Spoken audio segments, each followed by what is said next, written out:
How's it going, guys? Jax here, and I decided to start a new series on the channel where I look at early access or indie games on Steam and other websites, and I review them and give some of my early impressions of some of the hours of gameplay that I've done so far.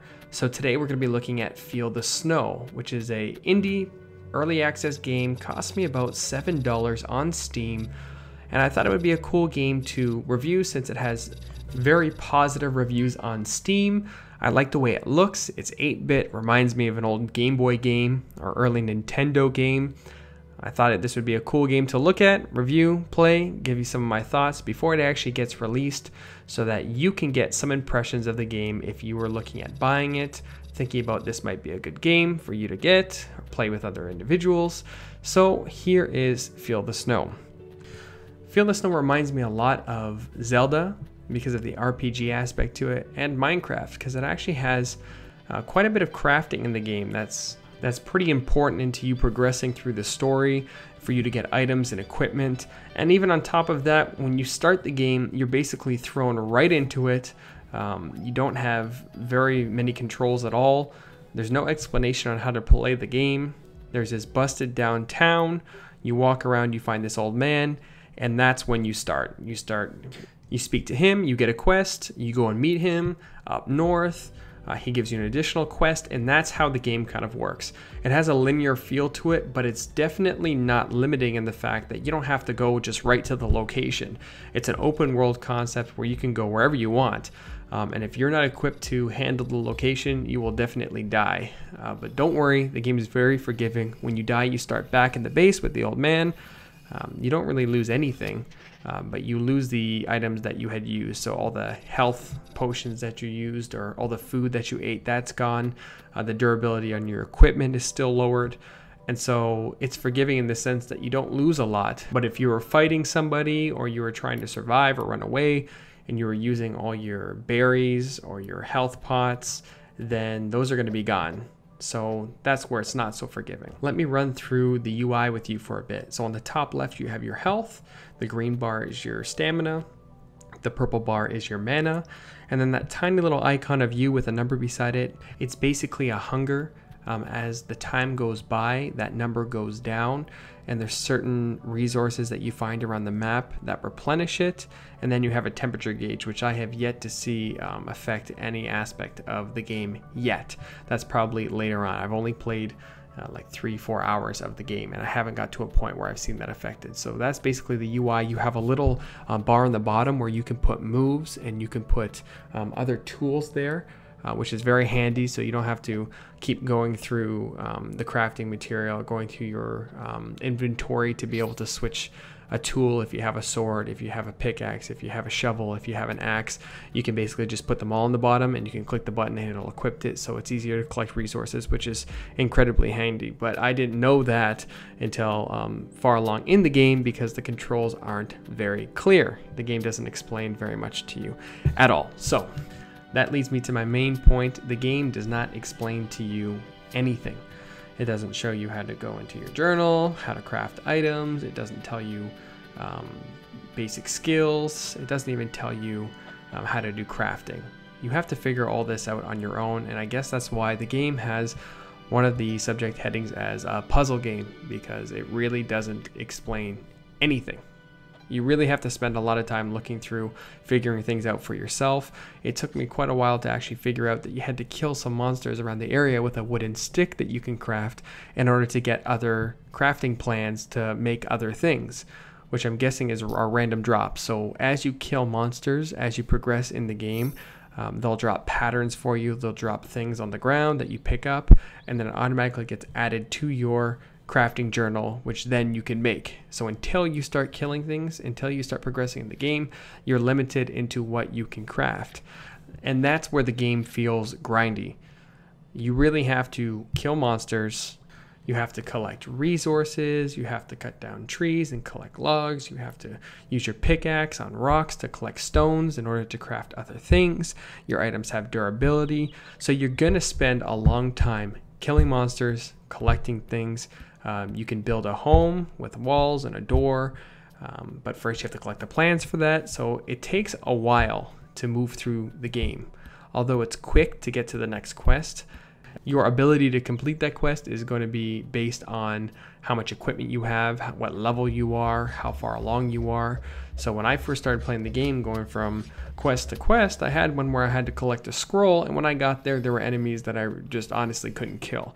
And I knew I wasn't anywhere close to be able to complete the quest. So that would require me going out, killing monsters, gaining experience, getting resources, getting plans to be able to build new things. So the game is grindy in that regard. So if you're not into grindy games at all, you just want to have a linear playthrough, you want to get from one end to the other, then this probably isn't the game for you, because I can tell already that I'm not even close to completing the game, and I've already done about 4 hours so far. So the game takes some time, and that might be a negative for some, it might be a positive for others. You definitely get your money's worth in terms of how long it takes for you to complete the game, or how much time you have to invest in order to get to the next part. So it's a game that you can spend a lot of time on. You can come back to after a couple days, after a couple weeks. So that's where it's a positive and a negative for some people. What I have found in the game is the best way to level up and the best way to get patterns and experience is to wait till the time on the top right of the screen hits midnight. When midnight comes, all these little black monsters with horns come out. They chase you wherever you are.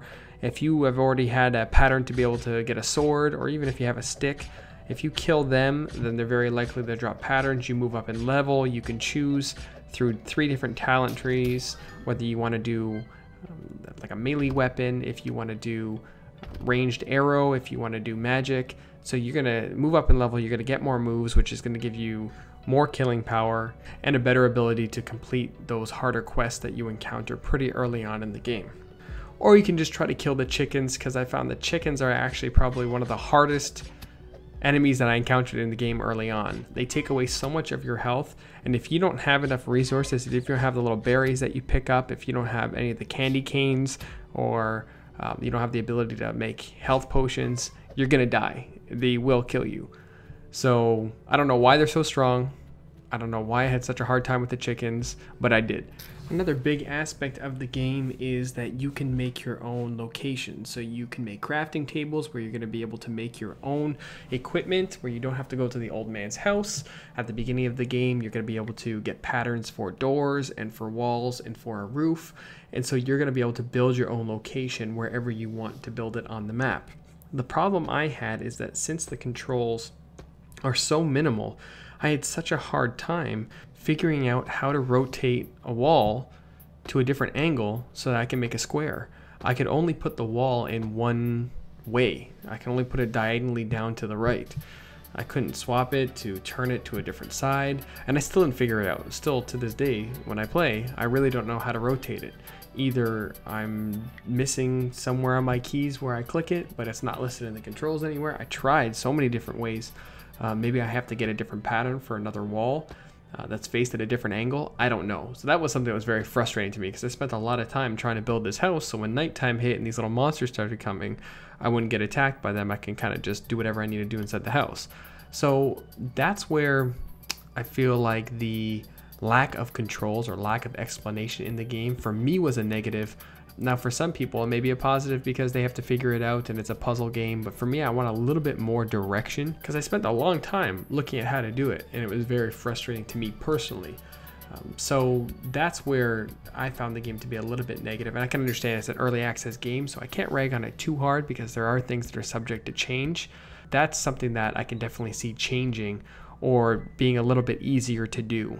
The game is also able to be played in co-op, which is pretty awesome actually. If you want to play with a friend, that would definitely make it a lot more fun. It would make the time go by a lot quicker too. You'd be able to do things together, collect items and resources together, build things together. I only played it single player. I didn't have anybody else who owns the game to play with, but there is that option too. So if you have a friend, you're looking for a new game to play, this may be an awesome game for you to be able to try out. It has a long amount of playtime through it, so I definitely could recommend it in that regard, where you're going to have a long time when you're going to be able to play this game with a friend to progress through the game to get to the next part, to the end. I don't know how long the game is officially. It still is early access. I'm not even sure if it's completed fully. So there is that aspect to the game as well. If you have friends, If you are looking for a game that you want to play that's going to take a while, a different feel, maybe you guys are used to playing first-person shooters, you're looking for some sort of adventure, RPG style, want the retro feel, then this would be a pretty good option for you. So those are some of the major things in the game that I noticed so far, and I'm going to lay it out firstly by talking about the positives and then afterwards the negatives, and then you can discern for yourself whether you want to get the game, whether you think it's worth it, or if this is a game that you want to get now or wait till it's done being in early access when it's fully released. So here are the positives listed out. So the positives, the first one is the style. I like the fact that it's 8-bit. It feels old school nostalgic for me. I like the way it looks. It's graphics that really don't go out of style, and it was just refreshing to play a game that kind of took me back a little bit. The second is the music. The music is actually very catchy. It switches to 3 different music styles as you play. So during the day, there's a certain song playing in the background. As it hits evening, there's another. And at nighttime, when things get a little bit more intense, and the music changes again. So it's quite immersive. You have noises as you use different items and as you collect resources and as monsters hit you. So I like the music aspect. I think they did a very good job, and I find myself humming the tunes outside of when I'm playing the game quite often. The third thing I like about the game is the longevity of it. It's not something that you beat in an afternoon. It definitely takes quite a while to beat the game. So it feels like you're definitely getting your money's worth, which is the next point. It's not very expensive. It could be run on any computer. It's not high demanding in terms of graphics or anything of the sort. So it's quite handy in that regard. Anybody can really play it. And if you don't have a system that can play a lot of the AAA titles, or can't play them well, mind you, then this is a good game that you can play on any computer, whether it be a potato computer or you know, an older computer that doesn't have the newest upgrades. And then the last thing that I like about it is that you can play with friends in co-op. If you have a friend that you play with frequently and you want to play a new game and you're looking for something cheap to get, then this would be a game that you two can play together, and it would take some time to complete. And it'll be fun. You guys can create your own little base or whatever the case may be in the game. So that's a good aspect to the game. Some of the negatives that I found through the game personally is the lack of explanation. There was really no explanation of controls when it came to manipulating crafted materials when you're trying to build a house. I feel like they should do a little bit of a better job when it comes to explaining things to new players, but that may not be what they're looking for. They may want it to be so immersive that you really have to figure it out for yourself, but it was really frustrating. It did take quite a long time as I'm looking through how to manipulate the walls of the building and still couldn't figure out how to do it. The second thing that I didn't really like about the game is that it felt really grindy at times. I would grind for resources, I would find berries, I would kill chickens, I would get food, and then I'd go out and try to kill mobs, and they take away a large portion of my health, and I found myself running out of health potions or running out of things that restored HP very quickly. So that's where it felt very grindy. I have to go back out and look for other items. The third thing that I didn't really like is that, yeah, I ran out of resources quite frequently. It was just like so quick. I felt like I had to constantly go out and collect things more times than I was fighting. So that may be something that others enjoy, but it wasn't something that appealed to me personally. And then the last thing, which is bound to happen since it's an early access game, is I experienced some crashes pretty early on while I was playing. Now the crashes aren't a problem to me, but the problem is that since the game auto saves, when it crashed and I reloaded the game, I was quite a bit back from where I was currently, you know, maybe 10, 15 minutes, sometimes more than that. And so something that they may want to do in the game right now is just make the save feature more frequent, so that if that does happen and the game does crash, then you don't lose a lot of your time that you invested, and you can basically pick up where you left off.